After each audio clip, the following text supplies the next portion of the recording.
So we are beginning a new series of sculptures that are based entirely on crystalline geometries. And this is the first instance that we're doing this sculpture inspired by the crystal formation of pyrite, which forms rhombic, square, and 90-degree angle shapes.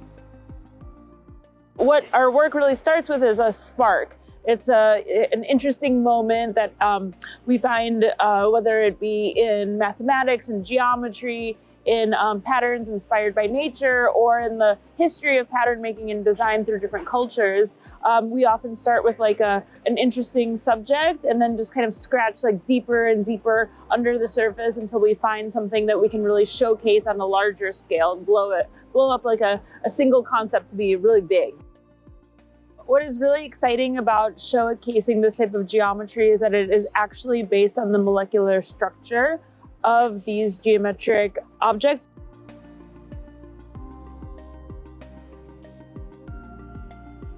We preview and concept how the light interacts before we build the artworks. It's a lot of our study that goes into the development of a piece like this. And as you mentioned, we love how during the daytime, these have like a strength to them and a rigidity and robustness. And then at night, they become these elegant lace-like features. It shows how your impact, I think as a human, affects a larger radius beyond just yourself. So these artworks aren't just themselves, they cast patterns, lights and shadows on the ground around them. So it really turns this whole plaza into a canvas for art.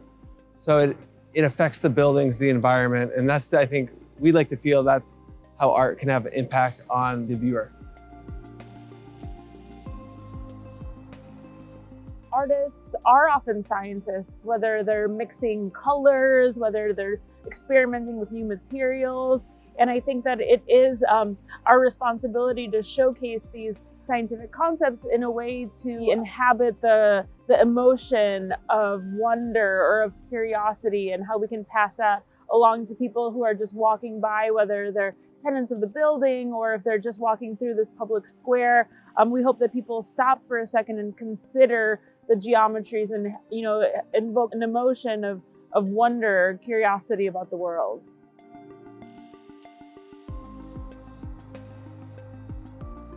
We feel it's our responsibility as artists in our practice to showcase these concepts, right? So we do the work, we uncover all the stones, we explore the shapes, we explore materials, then we find something really magical and we present it to the world to see.